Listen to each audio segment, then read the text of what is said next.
பூஜ்யாய ராகவேந்திராய சத்யதர்மரதாய ச பஜதாம் கல்பவ்ருக்ஷாய நமதாம் காமதேனவே கிருஷ்ணாய வாசுதேவாய தேவகி நந்தனாய ச நந்தகோபகுமாராய கோவிந்தாய நமோ நமக. ஐந்தாவது வேதம் என்று கூறப்படும் மகாபாரதம் பார்த்து வருகிறோம். 18வது நாள் யுத்தத்தில் அதனுடைய சேனாதிபதியாக வகித்த சல்யனை தர்மராஜன் தன்னுடைய சக்தி ஆயுதம் வைத்து அழித்தான். இப்போ வேறு வழியே இல்லை. துரியோதனன் நிறைய அடி வாங்கி துவைபாயன சரோவரம் என்று யுத்த களத்தில் ஒரு சரோவரம் இருக்கிறது. அதில் துர்வாச ரிஷிகள் மூலமாக அவன் ஒரு வித்தையை கற்றிருந்தான். 7 நாட்கள் அந்த மந்திரத்தை நீரிலே அமர்ந்து அதை அத்தியனம் செய்தால் இறந்தவர்கள் அத்தனை பேரும் மீண்டு வருவார்கள் அப்படின்னு சொல்லிட்டு அனைவருக்கும் அறியாது ஒளிந்து கொண்டிருந்தார். அந்த நேரத்தில் சஞ்சயன் உடம்பு முழுக்க காயங்கள், இன்னும் சொல்லப்போனால் நகுல சகாதேவனிடம் மாட்டிக்கொண்டு வேதவியாசர் அந்த இடத்தில் வந்து அவனுக்கு உயிர் பிச்சை கொடுத்ததனால், ஏன்னா இந்த யுத்தத்தில் என்ன என்ன நடந்து கொண்டிருக்கிறது என்பதனை திருதராஷ்டிரனுக்கு கூறும் பொறுப்பு யாருதுன்னா சஞ்சயன்.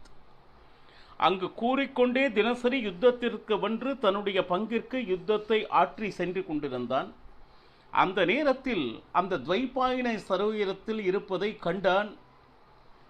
3 பேர், அதாவது அஸ்வத்தாமன், கிருபாச்சாரியார், கிருதவர்மன், இவா 3 பேரும் என்ன சொல்லுது, அந்த பானங்களை தாங்க முடியாது ஓடி ஒளிந்து கொண்டிருந்தனர். பார்க்க போனால் 5 பேர் மட்டும்தான் இப்பொழுது மிகுத்தம் இருக்கின்றனர். அந்த சஞ்சயன் துரியோதனனை பார்த்த செய்தியை அறிந்த இவா 3 பேரும் துவைபாயன சரோவரத்தில் இந்த மாதிரி அஸ்வத்தாமன் மிகுந்த நம்பிக்கை கொடுக்கிறான். கவலைப்படாதே, யுத்தம் இன்னும் முடியவில்லை துரியோதனா, நான் இருக்கிறேன் என்கின்ற நம்பிக்கையை கொடுத்தான்.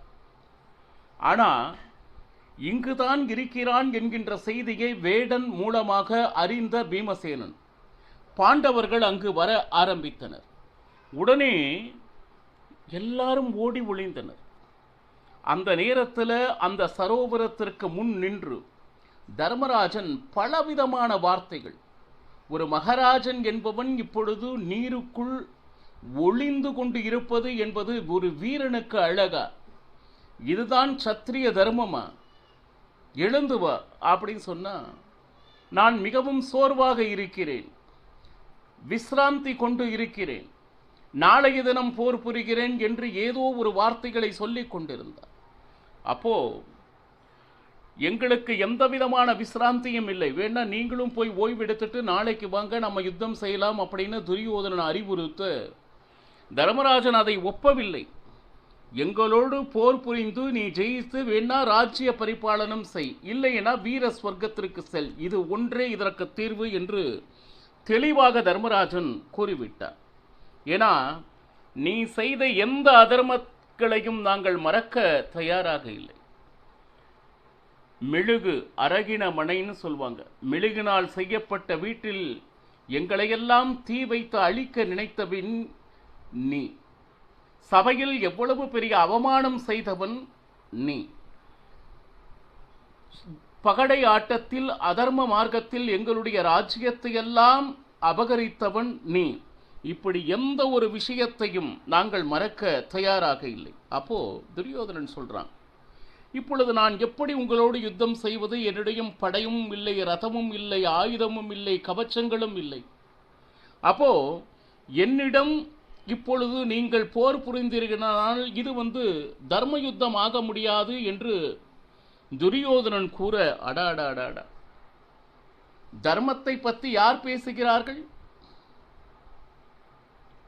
எந்த விதமான ஆயுதமும் இல்லாமல் ஒரே ஒரு வீரனை எதிர்த்து மற்றவர்கள் எல்லாம் போர் புரிவது தர்மத்தின் முறை அல்ல என்று இப்பொழுது சொல்லிக் கொண்டிருக்கிற துரியோதனனுக்கு அன்றைய அபிமன்யு என்கின்ற ஒரு பாலகனை சுற்றி அத்தனை பேரும் சூழ்ந்து கொண்டு கொன்ற போது அந்த தர்மம் உனக்கு ஞாபகம் இல்லையா துரியோதனா? அற்புதமான கேள்வி. தனக்கு ஆபத்து என்று வந்த பொழுது தர்மத்தை பற்றி பேச ஆரம்பிக்கிறார். அப்போ எந்த கேள்விக்கும் தர்மராஜன் கேட்ட கேள்விக்கு பதில் இல்லை துரியோதனிடம். அப்போ வேற வழி இல்லை, இப்போ துரியோதனன் மேல் வந்தான். ஏன்னா தர்மராஜன் ஒரு வாக்கினை கொடுத்தான். என்ன வாக்கு அப்படின்னு கேட்டீங்கன்னா, நீங்கள் ரதம் இல்லை, ஆயுதம் இல்லை, கவச்சம் இல்லை என்று துரியோதனா கவலைப்பட வேண்டாம், உனக்கு எது வேண்டுமானாலும் நான் தருகிறேன். யாரு? தர்மராஜன் துரியோதனனுக்கு. அப்போ என்ன வேண்டுமானாலும் தருகிறேன். இப்ப அத்தனை பேரும் சேர்ந்து இவன் ஒருத்தன் எப்படி அப்படின்னா, இந்த நேரத்தில் தர்மராஜன் புத்தி இல்லாத ஒரு வார்த்தையை கூறினான். பாண்டவர்களில் எங்கள் ஐவரை யாரை வேணுமானாலும் நீ தேர்ந்தெடுத்துக்கொள், அவர்களோடு யுத்தம் செய்து நீ ஜெயித்தாயே ஆனால் அந்த ராஜ்யம் உன்னுடையது என்று தர்மராஜன் என்ன சொல்லுது, உளறி கொட்டினான். பகவான் கிருஷ்ணன் சரியான நேரத்தில் இடைமறித்தார். என்ன தர்மராஜா என்ன சொல்லிக் கொண்டிருக்கிறார்? துரியோதனுடைய வீரத்தை பற்றி என்னமாவது உனக்கு தெரியுமா? தர்மராஜனையோ அர்ஜுனனையோ நகுலனையோ சகாதேவனையோ அவன் கை நீட்டினால் நிச்சயமாக யுத்தமே நடக்க வேண்டிய தீர்வில்லை. ராஜ்யம் அவனுடையதுதான். கதா யுத்தத்தில் மிகப்பெரிய பராக்கிரமசாலி அவன். எப்படின்னா, நித்தம் கதா பயிற்சியை 13 வருடங்களும் இவர்கள் வனவாச அஜ்ஞானவாசத்தில் இருந்தபோது தினசரி பயிற்சி பெற்றுக் கொண்டிருந்தவன். யார் அப்படின்னா துரியோதனன். அப்போ இந்த கதா யுத்தத்தை நிலத்தில் இருந்து கொண்டு யார் இருவராக இருந்தாலும், துரியோதனன் கூட யார் போர் புரிவதாக இருந்தாலும் செய்ய வேண்டும் என்று. ஏன்னா ரதத்தில் இருந்து கொண்டு, குதிரையில் இருந்து கொண்டு, யானையில் இருந்து கொண்டு அந்த யுத்தத்தை பலவாறு மக்கள் பார்த்தார்கள். இப்பொழுது நிலத்தில் நின்று கொண்டு நடக்கக்கூடிய யுத்தத்தை பார்க்கட்டுமே. இப்போ யார் வரீங்க?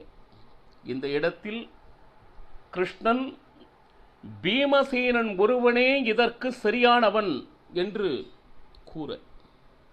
ஏன்னா மற்ற 4 ஜனரும் துர்பலர். துரியோதனனுக்கு எதிராக கதா யுத்தம் புரிவதற்கு உண்டான சமமானவர்கள் இவர்கள் அல்ல.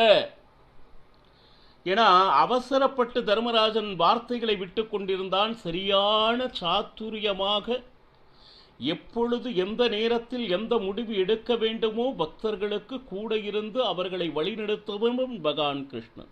ஏன்னா இந்த 4 பேர் போனாலும் நிச்சயமாக பாண்டவர்களில் இந்த 4 பேரும் நிச்சயமாக இறக்கத்தான் செய்வார்கள். இதற்கு யுத்தமே நடத்த தேவையில்லை. அப்போ இப்போ இந்த இடத்துல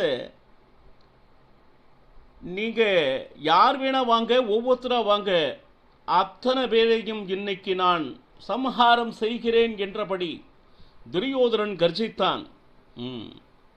இப்போ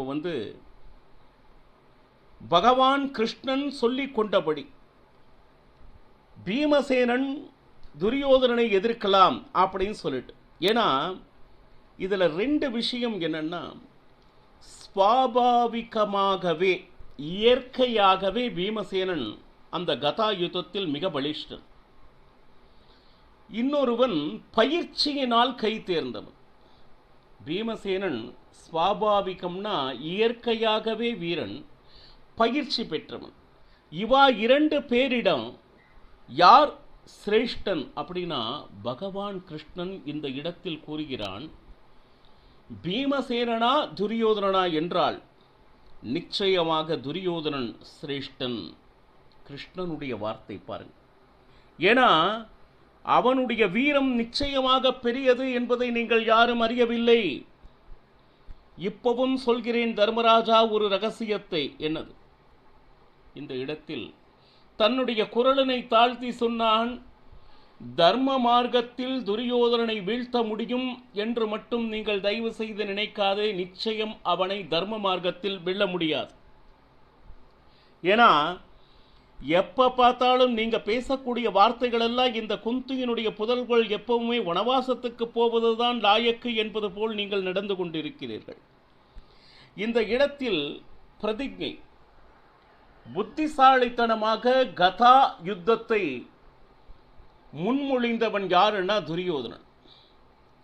பீமசேனுடைய பிரதிஜை என்ன அப்படின்னு கேட்டீங்கன்னா, துரியோதனுடைய 2 தொடைகளையும் முறித்து அவனை கொள்வேன் அப்படிங்கிறது பிரதிஜை.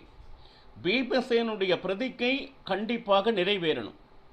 ஆனால் கதா யுத்தத்தை முன்மொழிந்தவன் துரியோதனன் கதா யுத்தத்தின் தர்மத்தின்படி நாபிக்கு கீழே, அதாவது தொப்புளுக்கு கீழே எந்த காரணத்தை கொண்டும் கதையை அடிக்கக்கூடாது. அப்போ பிரதிஜை பெருசா, கதா யுத்த தர்மம் பெருசா பார் இந்த இடத்துல. இப்போ எவ்வளவு போர் புரிந்து ஒருவேளை துரியோதனனை கொன்றாலும் பீமசேனுடைய பிரதிஜை நாசமாகும். இப்போ பிரதிஜை பெரிதா, கதா யுத்தனுடைய தர்மம் பெரிதா? இந்த இடத்துல முக்கிய பிரச்சனை. ஏன்னா ஒன்று சொல்கிறேன், எது தர்மம் எது அதர்மம் என்று சொல்லும் பொழுது, ஒரு புலியானது பசு கூட்டத்தை நாசம் செய்து கொண்டு இருக்கும் பொழுது அந்த புலியை நாம் கொல்வதா வேண்டாமா? நிச்சயமாக பிராணியை கொல்வது தர்மம் அல்ல என்றாலும் அதை கொல்வதனால் நிறைய ஜீவன்கள் காப்பாற்றப்படும் என்கின்ற பார்வையிலே பார்க்கும்போது நாம் செய்கின்ற அதர்மம் கூட தர்மமாகும். பீமசேனன், கிருஷ்ணா நீ கவலைப்படாதே, நான் இன்று பழி தீர்ப்பேன். அந்த நேரத்தில் மதுசூதனா என்கின்ற வார்த்தையை உபயோகித்தான். மது என்றால் ஆனந்தம். பகைவர்களை ஹிம்சிப்பதால் நல்லவருக்கு ஆனந்தம். அந்த ஆனந்தத்தை தருபவன் யார் அப்படின்னா அவன் மதுசூதன். துஷ்டர்களின் ஆனந்தம் நிச்சயமாக சஜ்ஜனர்களுக்கு நாம் வெற்றி பெற்றால் நிச்சயமாக அந்த ஆனந்தமானது நமக்கு கொடுக்கும். அந்த ஆனந்தத்தை நல்லவர்களுக்கு கொடுப்பவன் யாருன்னா சாக்ஷாத் பகவந்தன். நிச்சயமாக தர்மராஜனை பார்த்து சொன்னான், தர்மராஜா கவலைப்படாது, நிச்சயமாக இன்று நான் துரியோதனனை முடித்தே தீருவேன். இந்த நேரத்தில் கிருஷ்ணனை பார்த்து கொண்டிருந்தான் தர்மராஜன். என்ன நடக்கும்? கிருஷ்ணன் வாயிலிருந்து வார்த்தை வர வேண்டும். அப்போ தர்மராஜனை பார்த்து பகவான் கிருஷ்ணனும் சொன்னான், பாருங்க, நிச்சயமாக தர்மராஜா இன்று எந்த சந்தேகமும் இல்லாமல் இன்று துரியோதனன் சாகத்தான் போகிறான். அதில் எந்த விதமான சந்தேகமும் இல்லை. அதே போல் பீமசேனா உன்னுடைய பிரதிஜையும் பூர்த்தியாகத்தான் போகிறது என்று சொன்னவுடன் பீமசேனன் நமஸ்கரித்தான் பகவான் கிருஷ்ணனை. தர்மராஜன் கவச்சங்களை துரியோதனனுக்கு வழங்கினான். என்ன, இப்பொழுது துரியோதனனுக்கும் பீமசேனனுக்கும் யுத்தம் ஆரம்பிக்கப்பட வேண்டும். அந்த நேரத்தில் பலராமன் அந்த இடத்தில் வந்தார். நியாயமாக பார்த்தால் துரியோதனனுக்கும் சரி பீமசேனனுக்கும் சரி 2 பேருக்கும் குரு யார் அப்படின்னா பலராமன். நியாயமாக பார்த்தால் பலராமனுக்கு அந்த கதா யுத்தத்தை சொல்லிக் கொடுத்தவர் யாருன்னா பகவான் கிருஷ்ணன். இவ எல்லாருக்கும் குரு நம்ம கிருஷ்ணன். அப்போ கிருஷ்ணனுடைய வித்தை தெரிந்தவன் என்பதனால் பலராமனிடம் பீமசேனன் அதை கற்றான். இதில் என்னன்னு கேட்டீங்கன்னா, எப்பொழுது பலராமன் வந்தானோ ஆரம்பத்திலே அவன் என்ன சொல்லியிருந்தான், கிருஷ்ணா நீ பாண்டவர்களுக்கும் சரி கௌரவர்களுக்கும் சரி சரிசமமாக உன்னுடைய பங்கினை ஆற்ற வேண்டும், இதுதான் சரியானது அப்படின்னு சொல்லிட்டான். ஆனால் நியாயமாக பார்த்தால் கௌரவர்களுக்கு சுமார் 10 லட்சத்திற்கு மேற்பட்ட அந்த நாராயண சைன்யத்தை வழங்கினான். அதைத்தான் வேண்டி விரும்பி பெற்றனர்.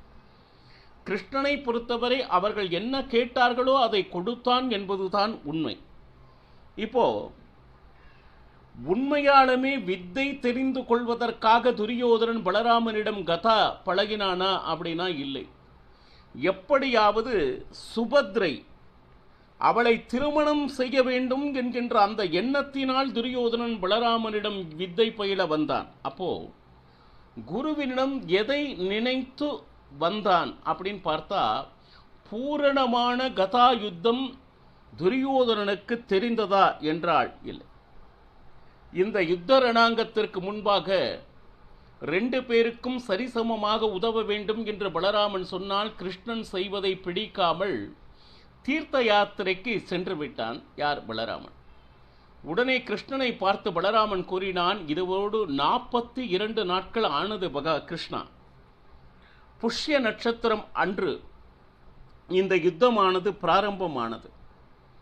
உடனே வழியில் நாரதர் பலராமனை சந்தித்து, உங்க சிஷ்யர்கள் 2 பேரும் யுத்தம் நடத்தப் போகிறார்கள், நீங்கள் போகவில்லையா என்று நாரதர் சொன்னதை கேள்விப்பட்டு நான் அதை காண்பதற்காக வந்திருக்கிறேன் அப்படின்னு இந்த இடத்துல பலராமன் வந்தான். இந்த நேரத்தில் பலராமனும் கிருஷ்ணனும் என்ன செய்தார்கள்? இவா 2 பேருக்கும் யுத்தம் நடந்ததா? பீமசேனுடைய பிரதிஜை பெரிதா, கதா யுத்தத்தினுடைய தர்மம் பெரிதா?